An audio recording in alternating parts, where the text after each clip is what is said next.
Ya, saya tahu. Jadi, Permendikbud nomor 30 tahun 2021 ini mengatur tentang pencegahan dan penanganan kekerasan seksual di dalam ruang lingkup kampus. Iya, saya tahu. Yang lagi viral banget itu kan, yang tentang katanya legalin zina itu kan. Iya, saya mengetahui mengenai Permendikbudristek nomor 30 tahun 2021 tentang pencegahan dan penanganan kekerasan seksual di lingkungan perguruan tinggi. Ya, kalau ditanya apakah peraturan ini melegalkan seks atau tidak, saya rasa tidak lah gitu. Dilihat dari judulnya saja tentang pencegahan dan penanganan kekerasan seksual. Jadi tidak mungkin melegalkan seks. Nah, yang diributkan orang-orang di luar sana itu tentang pasal 5, tentang frasa atas persetujuan korban. Nah, saya rasa bukan berarti tidak ada disebutkan secara detail tentang tidak diperbolehkan mahasiswa untuk melakukan seks bebas. Itu bukan berarti seks bebas itu dihalalkan. Nah, saya rasa tidak. Dalam frasa persetujuan korban itu dimaksud untuk memberikan perlindungan terhadap korban. Itu saja mungkin. Memang kalau kita melihat tujuannya itu, undang-undang ini tujuannya baik, yaitu untuk menghapuskan kekerasan seksual yang terjadi di lingkungan kampus. Tapi memang terjadi perdebatan, setiap apapun produk undang-undang itu memang selalu terjadi perdebatan di masyarakat. Karena di dalam substansi undang-undang ini, pada pasal 5 ayat 2, itu poin B-nya mengatakan itu bahwasanya dilarang untuk menunjukkan alat kelamin itu tanpa persetujuan korban. Nah, yang menjadi titik berat di sini adalah persetujuan korban itu. Disitulah titik perdebatannya. Apakah ternyata undang-undang ini melegalkan zina?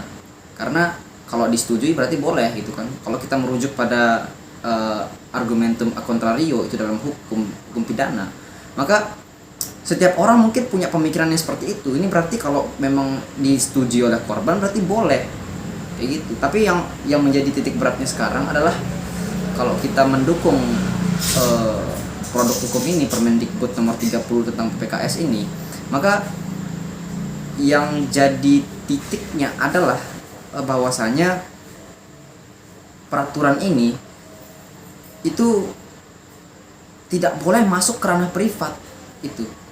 Jadi ketika ada orang yang misalnya di lingkungan kampus, karena di lingkungan kampus itu kalau kita bisa lihat itu tidak hanya seorang mahasiswa yang belum menikah saja, ada mahasiswa yang masih bujang gitu, ada yang mahasiswa juga yang sudah menikah. Jadi yang sudah menikah ini ketika dia sama istrinya itu, apakah dia akan melakukan hubungan seksual di kamar mandi kampus misalnya, atau dia itu sekedar bercumbu dengan istrinya di lingkungan kampus, itu kan apakah hukum itu boleh untuk masuk ke ranah itu? Tapi saya rasa memang hukum itu tidak boleh masuk ke ranah privat seperti itu, karena hubungan menikah memang ketika sudah sah ya sudah boleh gitu. Ketika itu sudah terjadi di masyarakat orang yang sudah menikah, itu bukan lagi masalah hukum, tapi itu permasalahan mengenai etis dan moral gitu. Jadi etikanya seperti apa ketika sudah bersuami istri, itu memang harus di rumah melakukan sebuah hubungan suami istri. Tapi ya memang seperti itu. Kalau kita bisa melihatnya dari perspektif orang awam, maka ini memang tentu melegalkan zina, itu bahasanya itu memang kayak gitu. Berarti kalau memang disetujui oleh korban ya udah boleh. Tapi apakah iya gitu? Misalnya kalau ada kayak apa ya, UGD-nya kampus gitu, UGD.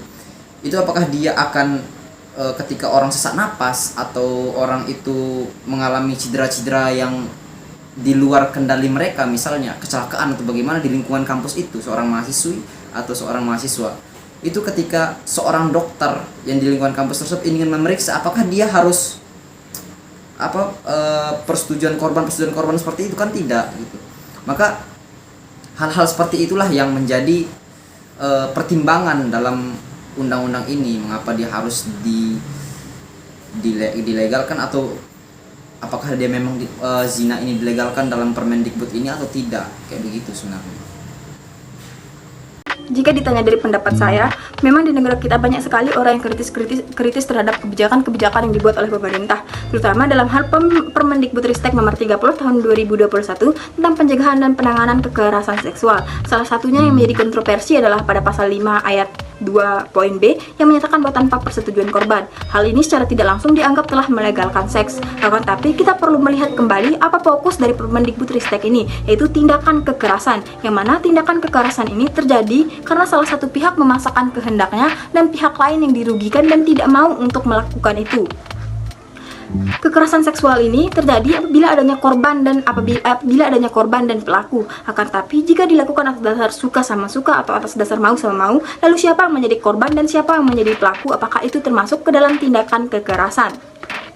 Dalam hal ini, bukan berarti saya juga setuju dengan adanya seks bebas. Akan tapi, apabila adanya seks di lingkungan kampus didasarkan atas rasa suka atau atas dasar mau sama mau, dapat diatur di dalam kode etik kampus, sehingga dari pihak kampus dapat memberikan sanksi berupa DDO atau dispen atau kebijakan-kebijakan lainnya sesuai dengan kebijakan kampus. Oleh karena itu di sini, saya tidak setuju apabila Permendikbudristek ini dianggap melegalkan seks. Karena Permendikbudristek ini tidak mengatur mengenai hal tersebut, bukan berarti dia melegalkan adanya seks bebas, melainkan fokus dari Permendikbudristek ini memang hanyalah pada tindakan kekerasan seksual, yang mana dengan adanya Permendikbudristek nomor 30 tahun 2021 tentang pencegahan dan penanganan kekerasan seksual ini diharapkan dapat mencegah dan menjadi jalan keluar dari tindakan kekerasan seksual.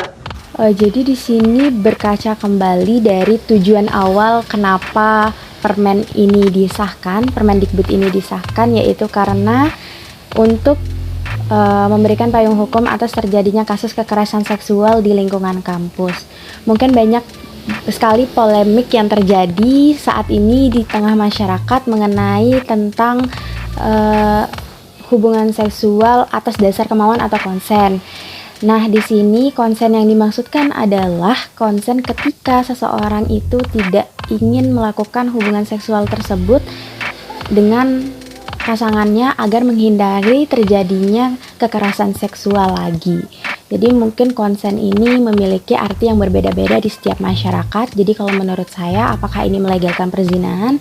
Menurut saya kita lihat kembali ke tujuan awal mengapa Permendikbud ini dirancang dan dikeluarkan, begitu.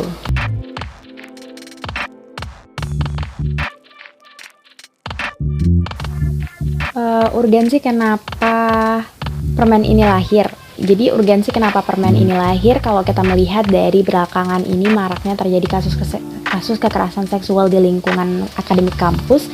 Permen ini dikeluarkan untuk memberikan payung hukum, untuk memberikan perlindungan terhadap korban dan memberikan kejelasan hukum terhadap banyaknya kasus kekerasan seksual yang terjadi di lingkungan kampus. Jadi urgensi dari Permendikbud nomor 30 tahun 2021 ini untuk memberikan perlindungan terhadap korban di dalam kekerasan, termasuk kekerasan seksual. Nah, jadi kalau kita lihat dari berbagai bukti dan faktanya sekarang banyak sekali kekerasan seksual di dalam ruang lingkup kampus yang ditutup-tutupi informasinya, dan untuk korban itu tidak dilindungi oleh hukum. Maka perlu ada aturan yang mengatur tentang hal-hal tersebut. Kalau ditanya tentang kenapa lahirnya produk hukum ini, itu tentunya kalau kita berkaca pada bahasa undang-undangnya ya, itu di konsiderannya itu yang poin B-nya itu mengatakan bahwa undang-undang ini lahir karena maraknya kasus kekerasan seksual yang terjadi di komunitas kampus gitu.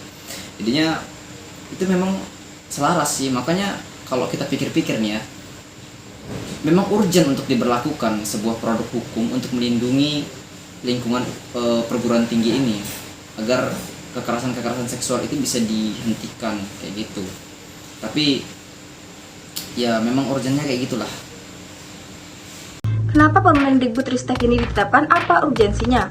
Saat ini angka kekerasan seksual semakin meningkat, terutama pada anak-anak dan perempuan. Untuk mengatasi kekerasan seksual pada anak sudah diatur dalam Undang-Undang Perlindungan Anak, akan tapi masih adanya kekosongan hukum dalam lingkungan perguruan tinggi. Padahal lingkungan perguruan tinggi ini menempati posisi ketiga dengan angka kekerasan seksual tertinggi. Oleh karena itu, kita membutuhkan regulasi hukum yang lebih jelas untuk memberikan perlindungan dan kepastian hukum kepada semua elemen masyarakat, terutama perempuan, dan menciptakan rasa aman di lingkungan kampus.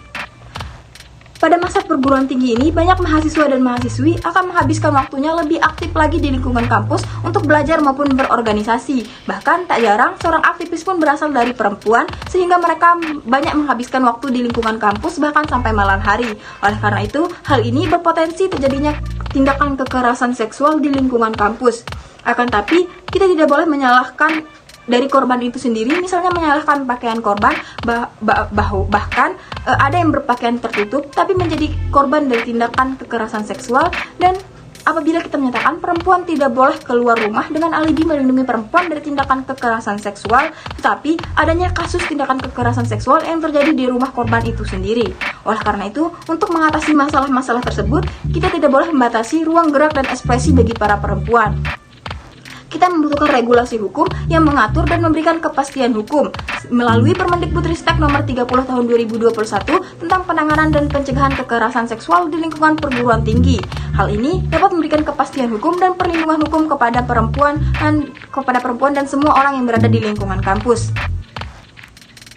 Dalam Permendikbudristek nomor 30 ini dijelaskan apa saja yang termasuk ke dalam tindak kekerasan seksual melalui verbal, elektronik maupun secara langsung. Oleh karena itu, para predator tindakan kekerasan seksual tidak dapat bersembunyi lagi karena masih abu-abunya aturan yang berlaku. Dengan adanya Permendikbudristek nomor 30 tahun 2021 ini diharapkan dapat mencegah dan menjadi jalan keluar dari tindakan kekerasan seksual yang terjadi di lingkungan kampus dan memberikan keberanian kepada semua orang yang berada di lingkungan kampus untuk melaporkan tindakan kekerasan seksual yang terjadi atau dilihatnya, karena sudah ada aturan yang lebih khusus yang mengatur yang menjamin perlindungan bagi semua orang.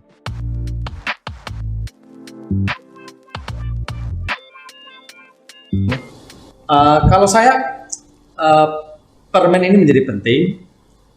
Kekerasan seksual ini harus menjadi musuh kita bersama, ya, karena kita tidak mau misal institusi pendidikan yang menjadi lokomotif perubahan bangsa ini itu bersembunyi para pelaku kekerasan seksual.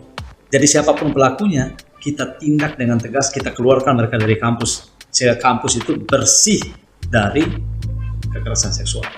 Karena musuh pendidikan, sebenarnya karena pendidikan ini kan menjadi selain lokomotif perubahan bangsa, dia juga menjadi sokoguru moral bangsa.